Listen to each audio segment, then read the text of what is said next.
Latvijas Valsts Mežzinātnes institūts Silava ir Latvijas mežzinātnes centrs, un tā darbības mērķis ir ar zinātniskām metodēm iegūt jaunas zināšanas un izstrādāt inovatīvas tehnoloģijas, lai sekmētu meža nozares ilgtspējīgu attīstību. Institūta vadošie pētnieki un zinātniskie asistenti meklē un atrod risinājumus, kā pēc iespējas pilnvērtīgāk izmantot koksni. Šodien uzzināsim, kur un kā rodas koksne, ko patērētāji izmanto siltuma vai elektroenerģijas ieguvēji. Ar ko atšķiras lietas koks no koka, kas aiziet enerģijas ieguvēji. Uz kurināmu aiziet pats pēdējais, kas neder nozarei, kokapstrādē, kas neder, no ko nevar uztaisīt dēli, nevar uztaisīt finieri, saplāksni, guļbūs pirtu uzbūvēt, lāviņu uzcelt pirtī. Tad tas pats pēdējais aiziet malkā. Tā būtu koksnes zari vai kokam galotne, kas ir zarains, trūpīs un no ko nevar neko saražot. Tas aiziet malkā. Mārcis Saklauris ir cilvēks, kurš jau vairāk kā 20 gadus savu dzīvi, darbu un aizraušanos saista ar mežu. Viņš dzīvo mežā, viņam patīk mežs, viņš ir meža īpašnieks, strādā kooperatīvā sabiedrībā Mežsaimnieks, un viņa pārziņā ir ap 16,000 hektāru meža. Tāpēc Mārcim ir ļoti objektīvs skatījums par visu, kas notiek mežā gan no pētnieka, gan praktiķa viedokļa. Dagnija Lazdiņa ir Latvijas Valsts Mežzinātnes institūta Silava vadošā pētniece. Tieši viņa mūs šodien atvedusi uz vietu, kur pirms 15 gadiem uzsāka vienu no saviem pirmajiem izmēģinājumu darbiem. Šis ir objekts, kur tapa Dagnijas Lazdiņas disertācija. Te ir izstrādāts kūdras lauks. Kūdra iegūta, kaut kādu iemeslu pēc ir pārtraukts iegūt ātrāk nekā tur tas resurss vēl ir. Un tāds viņš ir palicis. Cik sen tas ir? Tas ir apmēram pirms 35 gadiem. 35 gadiem? 35 gadu atpakaļ, 35 gadu laikā ir kaut kas šitāds. Nu, lūk, un tad pirms apmēram 15 gadiem mums bija tāda iespēja pamēģināt, kas būtu, ja mēs tiem kokiem ēdamo uz mežu atnestu. Atnesām sadzīves notekūdeņu dūņas, un kā salīdzinājumā mēs tur paņēmām pāri, izkaisījām arī koknes pelnus. Rezultāts bija tāds, ka kārkli nosprieda, ka viņi tādā kūdrā neaugs, bet dabas māte mums sasēja skaistus bērdus. Tad atslēga vārds bija tas, ka vajadzēja ienest papildus barības vielas un viss notika. Nu, lūk, un aiz muguras ir mūsu paši stādīts spriedzes. Un tad Mārcis pastāstīs, vai viņš būtu darījis tā kā zinātnieki vai nebūtu darījis tā kā zinātnieki. Jo zinātnieki te izritināja un atstāja uz zemes, lai visi ekskursanti var redzēt, kā te bija un kas te ir palicis. Man kā praktiķim tagad ir ļoti viegli salīdzināt un teikt, ko es būtu darījis. Un ko tu būtu darījis? Tas, kas vissmukāk izskatās, tas ir stādījis spriedzes. Stādījis spriedzes? Protams, te ir, ja es kā praktiķis skatos, tad es skatos eiro izteiksmē un tad spriedzēs es jau šobrīd redzu vērtībā. Nu, priedē būtu jābūt 1/3 vainagam, tāpēc šobrīd jau es redzu, ka tā kopšana visnotaļ drīz atkal sekot, un tādā brīdī es izņemšu šos te mazāk kvalitīvos kokus ārā un atstāt slaidākos vai tos, kas ir labāk atzarojušies, vai kam nav kaut kādas stumbra deformācijas vai dubult galotnes vai kaut ko tādu. Tā kā visnotaļ drīz man būtu šeit jau nāk, un te būtu kaut kāds stars materiāls, vai zemes kvalitātes zāģbaļķis vai vismaz papiermalks šeit sanākt jau. Nu labi, bet ko tu no šitā visa, kas te ir palicis mums, kas tev būtu aizgājis uz enerģijas ražošanu? Uz enerģijas ražošanu šeit...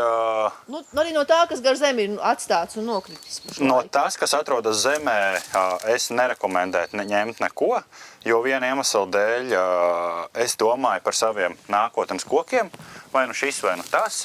Un tādā brīdī, ja es vācu enerģijai šos kokus, lai būtu ekonomisks pamatojums, ir jāsavāc forwarderā pieka pilna zariem, lai ir viens reizes ārā, nevis tur 2 vai 3 reizes taisīt, tērēt degvielu un cilvēku resursu tērēt.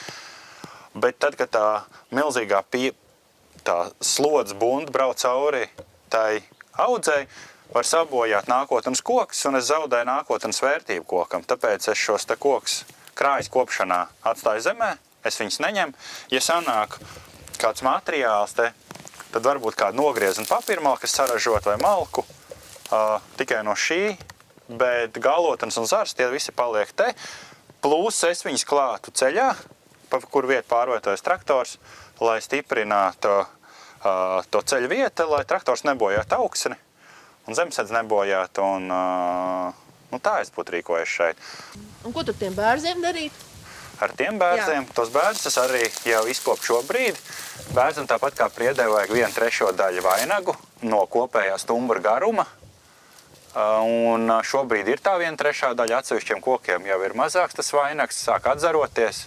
Kā es saku, sāk veidoties palmas, tā kā kaut kādos 3-4 gados es nāktu ar krājas kopšanu un izņemt ārā mazāk kvalitatīvos, īpaši tos, kam neveidoties finierkluts nākotnē ar stumbru deformācijām, līkumiem, zarainos. Tos es ņemtu ārā.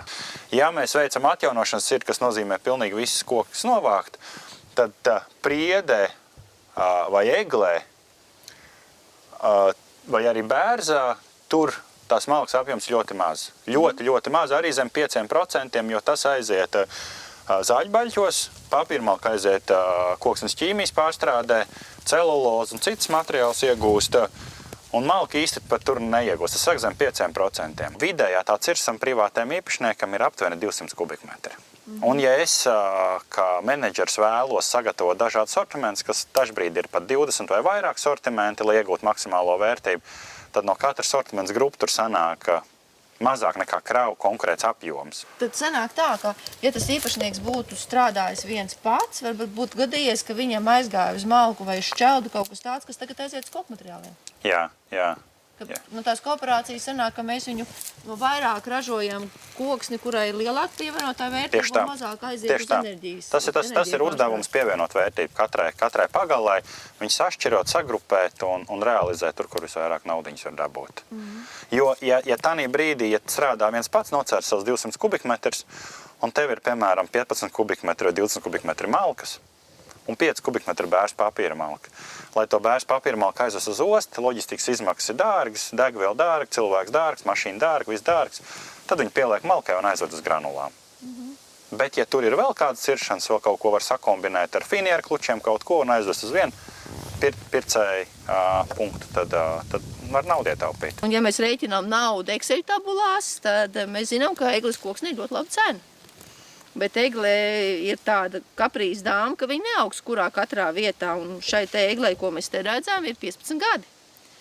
Kamēr pionieris bērs vēl cīnās, bet priede ir tāda vēl dzīvot spējīga, nav viņa branga, bet viņa ir veselīga vēl joprojām. Viņai te patīk, bet viņai te nav optimāli apstākļi, jo redzam, ka ir čiekuriņi. Tātad viņa jau katram gadījumam domā par nākamo paudzi. Tas, ko es visiem saku vienmēr, aizies savu mežu, apstājies uz kādā punktā X, apgriezies pa 360 grādiem un mājdaba tev pateiks, kas tur auga. Un te mēs redzam tavu stādīto egli, tavu stādīto bērzu un tavu stādīto priedi. Jā. Tur bija viena iesējusies apsīt, kas arī bija līdzīga bērzam. Un te ir atbilde. Pat priedīt ražojot šādus šķiekuriņus, tas liecina par to, ka perfekti šeit nav, bet priedi uzrādīs labākos rezultātus. Un tad es parasti izvēlos to koku, kas vislabāk aug tanī konkrētajā vietā. Tā ir viena lieta, ko saka, un visus tos apstākļus ņem vērā, bet šobrīd Latvijā būtiski ņemt vērā ir milzīgo briežu un stirnu populāciju, un arī alnas tomēr mums ir diezgan daudz, un viņš bojā tos kokus.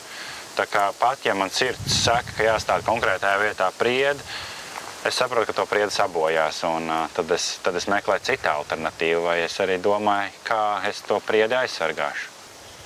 Pat cik te ir kūdra un blakus grāvi, tad, gudrās grāmatās ir rakstīts, ka paludika kultūrās ir jāaudzē melnaugsnis. Mēs tā arī izdarījām.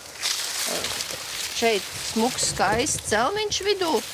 Bija auguši no sākuma tik brangi, ka bija nepieciešamība retināt, bet ilgā laika posmā izskatās, ka tur pa tām galotnēm vai mēs nokavējām, vai viņiem šitādos apstākļos nepatīk augt lieliem. Labā ziņa ir tā, ka te veidojas celmātvasis, un redzēsim, kas no viņām būs. Bet, kamēr es te lielos, ka man ir atvasis, tikmēr māsa droši vien domā savu domu.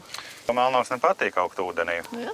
Un tad noteikti stādīt melnaugsni, bet redzot tavu to ieguldījumu, Es saprotu, ka es melnākstu nestādītu, un iepriekš man uzdeva jautājumu par, vai ir tādi meži, kur ir malka. Tad jā, šis ir tas mežs, kur audzē malku. Un tas ir malkas mežs. Šis ir malkas mežs, un šis nav mežkopu mērķis. Es nodarbojos ar mežkopību, un tas šādas mežu neaudzē. Te es cērtu viņu nost, tūlīt un tagad.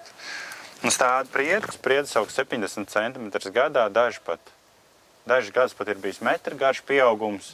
Diametrs noteikti ir tāpat, ir centimetrs gadā droši vien viņš aug. Un melnāksnis te nīkujo, un nekāds viņš nav, tā kā te es darīt tos minētos malkas cirst un nocirst un iestādīt priedī.